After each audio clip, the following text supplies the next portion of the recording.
বন্ধুরা, এই চৈত্র মাস খুবই গুরুত্বপূর্ণ।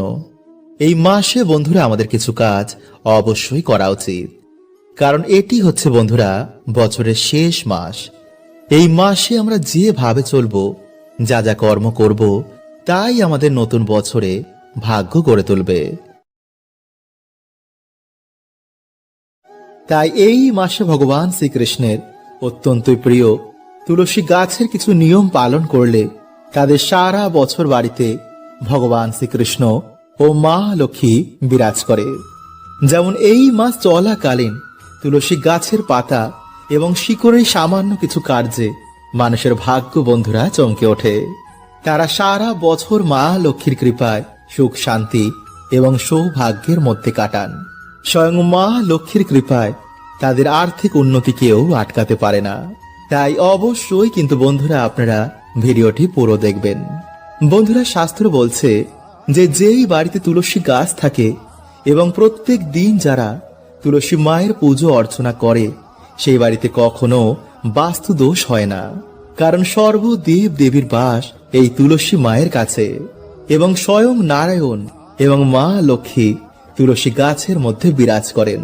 তাই পবিত্র মাসে যারা তুলসী গাছে নিত্য জল অর্পণ করে, তুলসী মায়ের পুজো অর্চনা করে, তাদের বাড়িতে এসে পড়ে ভগবান বিষ্ণু ও মা লক্ষ্মীর বিশেষ কৃপা। তাই পারলে বন্ধুরা এই মাসের প্রত্যেক দিন বা প্রত্যেক বৃহস্পতিবার দিন আপনারা সন্ধেবেলায় অবশ্যই তুলসী গাছের গোড়ায় একটি প্রদীপ ধরাবেন। তুলসী মায়ের কাছে ভগবান বিষ্ণুর নাম করবেন। এইভাবে যদি বন্ধুরা আপনারা তুলসী সেবা এই মাসে করতে পারেন, তো আপনাদের মান সম্মান, আর্থিক উন্নতি, সুখ শান্তি বাড়বেই বাড়বে এবং সারা বছর মায়ের কৃপায় আপনারা সুস্থ সবল, শান্তি এবং পরিবারের মধ্যে প্রেম বজায় থাকবে। তাই এই মাসে যদি বন্ধুরা আপনারা তুলসী গাছের শিকড় সঠিকভাবে ব্যবহার করতে পারেন, তো রাতারাতি কিন্তু বন্ধুরা আপনাদের ভাগ্য চমকাবেই।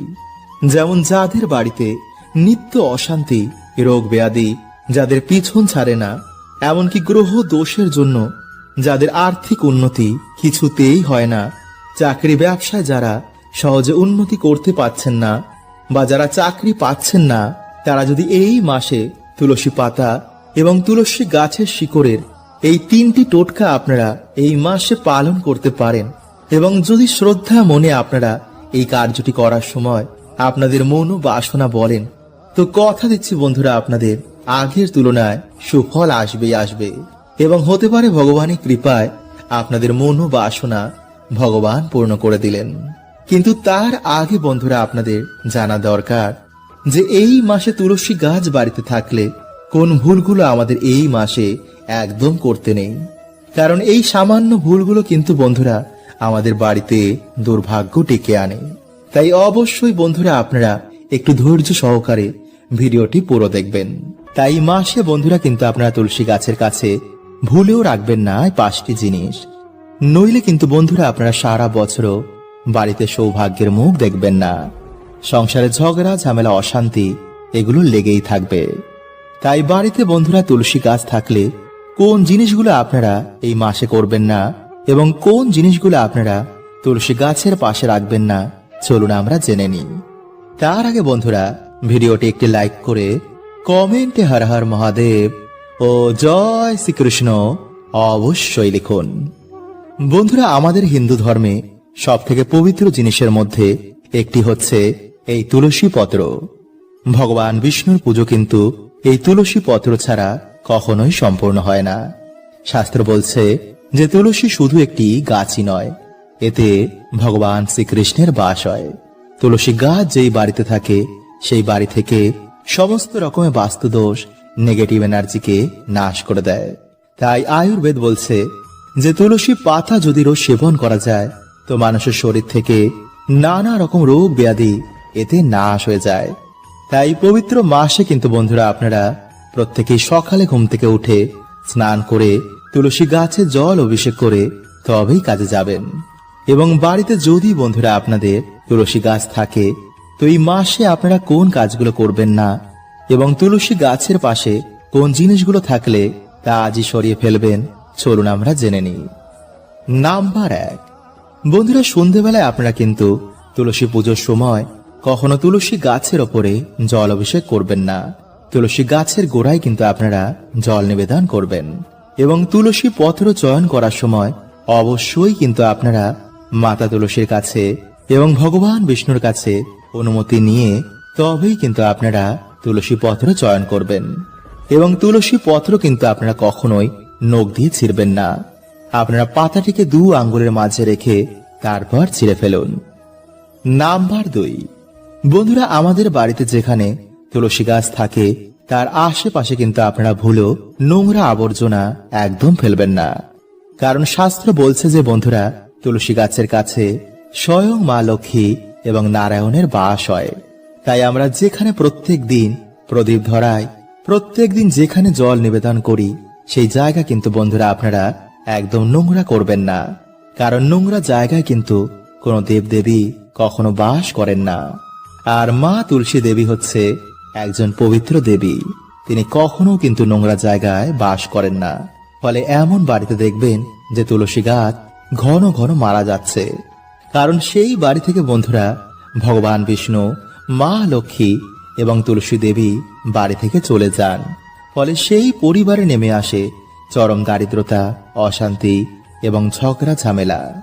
নাম্বার 3, বন্ধুরা, তুলসী গাছের আশেপাশে কিন্তু ভুলেও আপনারা জুতো খুলে রাখবেন না। কোন রকমের এঁটো কাটা কিন্তু আপনারা তুলসী গাছ থেকে যতটা পারবেন দূরে রাখুন।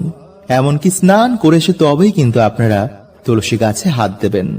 কারণ যেখানে বন্ধুরা ভগবানের বাস হয়, সেই জায়গা থেকেই আমাদের পুরো বাড়িতে সুখ শান্তি ছড়িয়ে পড়ে। তাই সেই জায়গা যদি আমরা পরিষ্কার পরিচ্ছন্ন না রাখি, তবে বন্ধুরা আমাদের বাড়িতেও কিন্তু সুখ শান্তি থাকবে না। নাম্বার 4, বন্ধুরা, অনেক সময় কি হয়, বাড়ির মহিলাদের মাথার চুল উড়ে বিভিন্ন জায়গায় গিয়ে পড়ে। আর অনেক সময় দেখা যায় যে তুলসী গাছের কাছেও কিন্তু এই চুল গিয়ে, বা তুলসী গাছের ওপরেও কিন্তু এই চুল গিয়ে পড়ে। তাই আমাদের মাঝের মধ্যেই কিন্তু তুলসী গাছকে পরিষ্কার পরিচ্ছন্ন করা উচিত। গাছটিকে লক্ষ্য দেওয়া উচিত যে গাছটি কি মারা যাচ্ছে, শুকনো পাতাগুলোকে আমাদের গাছ থেকে ফেলে দেওয়া উচিত। কারণ চুল বন্ধুরা এমন একটা জিনিস যা নেগেটিভ এনার্জিকে আকর্ষিত করে। তাই তন্ত্রক্রিয় ব্ল্যাক ম্যাজিকেও এই চুল কাজে লাগে। ফলে এমন ভুলের জন্য কিন্তু আমাদের বাড়িতে মাঝের মধ্যে তুলসী গাছ মারা যায়। নাম্বার 5, বন্ধুরা, তুলসী গাছের পাশে কিন্তু আপনারা কখনো ঝাঁটা, শিবলিঙ্গ, এমনকি কাঁটাযুক্ত গাছ ভুলেও রাখবেন না। কারণ বন্ধুরা এগুলো একসঙ্গে থাকলে পরিবারের মধ্যে নানা রকম অশুভ ফল দেখতে পাওয়া যায়। তাই এই ভুলগুলো কিন্তু আপনারা এই মাসে একদম করবেন না। তো চলুন বন্ধুরা, এবার আমরা জানি যে তুলসী পাতা এবং তুলসী গাছের শিকড়ের কোন সামান্য কার্যে এই মাসে মানুষের দুর্ভাগ্যের নাশ হয়ে যায় এবং ভগবানের কৃপায় আমাদের জীবনে সৌভাগ্যে ভরে ওঠে। নাম্বার 1, বন্ধুরা, এই মাসের যে কোনো দিন স্নান করে তুলসী গাছের কাছে গিয়ে আপনারা জল অর্পণ করে তুলসী মাকে প্রণাম করে নিজেদের মনোবাসনা বলে মায়ের অনুমতি নিয়ে একটি শিকড় আপনারা সামান্য তুলে এনে ভালো করে গঙ্গা জল দিয়ে ধুয়ে ঠাকুরের আসনে রেখে একটি প্রদীপ জ্বালিয়ে মা তুলসী দেবীর আপনারা পুজো অর্চনা করুন। এবং তারপর আপনারা একটি আসনে বসে নিজের মনোবাসনা বলে 108 বার ওম ভগবতে বাসুদেবায় নমঃ বা হরে কৃষ্ণ মহামন্ত্র আপনারা জপ করে সেই শিকড়টিকে আপনারা প্রণাম করে একটি লাল সুতোর মধ্যে আপনারা তা বেঁধে আপনাদের গলায় বা হাতের মধ্যে পড়তে পারেন, বা গলায় আপনাদের চেনে বা হাতের ব্রেসলেটের মধ্যে আপনারা সেই শিকড় সমেত সেই লাল সুতোটি আপনারা বাঁধতে পারেন। অথবা এই শিকড়টি আপনারা পুজো অর্চনা করার পর আপনাদের ঠাকুর ঘরে সারা দিন তা রেখে দেবেন এবং পরের দিন আপনারা সেই শিকড়টিকে তুলে কোনো হলুদ কাপড়ের মধ্যে আপনারা তা বেঁধে আপনাদের মানি ব্যাগ বা যে কোনো আপনারা যেখানে টাকা পয়সা রাখেন সেখানে রেখে দিতে পারেন। নাম্বার 2, রাম এবং কৃষ্ণ তুলসী। বন্ধুরা, ভগবান শ্রীকৃষ্ণের অত্যন্ত প্রিয় হচ্ছে এই তুলসী পত্র। যারা এই মাসে প্রত্যেক দিন ভগবানের চরণে এই তুলসী পত্র অর্পণ করে নিজের মনোবাসনা বলে এবং পুজো অর্চনা করার পর ভগবানের চরণ থেকে সেই তুলসী পাতা জলের সাথে গ্রহণ করে, তারা সারা বছর ভগবানের কৃপায় সুস্থ সবল এবং নীরোগ থাকে এবং ভগবান বিষ্ণু মা লক্ষ্মীর কৃপায় তাদের দুর্ভাগ্য তো নাশ হয় এবং জীবনে সারা বছর পরম সৌভাগ্য এবং সুখ শান্তিতে ভরে ওঠে। বন্ধুরা, শনিবার হচ্ছে শনি দেবের বার, যিনি আমাদের সকলের কর্মফলদাতা। তাই শনিবার দিন কিছু সামান্য কার্যে শনিদেবের 7.5 কাটে এবং আমাদের জীবনে এসে পড়ে শনিদেবের বিশেষ কৃপা। এবং শনিবার দিন কোন খাবার খেলে শনিদেব বিশেষ প্রসন্ন হন, শনিবার কি খেতে নেই এবং শনিবার নিরামিষ খেলে কি হয়, শনিবার কোন জিনিসটি বালিশের তলায় রেখে ঘুমালে আমাদের সৌভাগ্যের উদয় হয়, এই সব কিছু বন্ধুরা আমরা আজকের এই ভিডিওতে জানবো। তাই অবশ্যই কিন্তু আপনারা ভিডিওটি পুরো দেখতে ভুলবেন না। কারণ বন্ধুরা, এই কলি যুগে শনিদেব যদি রুষ্ট থাকেন তো জীবনে সকল কার্যে বাধা বিপত্তি আসে, আমাদের বাড়িতে অশান্তি, রোগ ব্যাধি, দুর্ভাগ্য, দরিদ্রতা, এমনকি নানা রকম সমস্যায় সেই ব্যক্তি ডুবে যায়।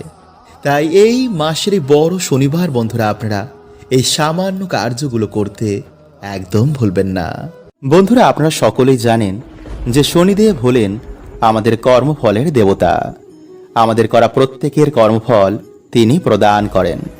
কিন্তু বন্ধুরা, আপনারা কি জানেন যে মা বাবার করা কিছু শাস্তি বা পূর্বজদের করা কিছু ভুল সন্তানদের ভোগ করতে হয়, ফলে সন্তানদের জীবনে নেমে আসে চরম দুর্ভোগ। হ্যাঁ বন্ধুরা, আসলে যখন আমরা কোনো পরিবারে জন্ম নিই তখন সে পরিবারের সাথে আমাদের একটি কর্মবন্ধনে আবদ্ধ হয়ে যায়, আর সেই সম্পর্ককেই বলা হয় ঋণানুবন্ধ সম্পর্ক। যেমন যখন কোনো ধনী বাড়িতে যখন কেউ জন্মগ্রহণ করে বা কোনো সেলিব্রিটির বাড়িতে জন্মগ্রহণ করে তখন তারা তার ফল ভোগ করে, যেমন নাম, টাকা পয়সা বা প্রতিপত্তি। যেমন সচিন তেন্ডুলকারের বাড়িতে যে আত্মারা জন্মগ্রহণ করেছে তারা তার বাবার নাম, গুণ, যশ, সম্পত্তি সবকিছুই ভোগ করছে। আর এর কারণ হলো বন্ধুরা তাদের পূর্ব জন্মের কর্মের ফল, এবং শনিদেব তাদের ওপর খুবই প্রসন্ন। ফলে বন্ধুরা দেখবেন যে এমন বাড়ির মানুষেরা যাতেই হাত দেয় তাতেই যেন সবকিছু সোনা হয়ে যায়।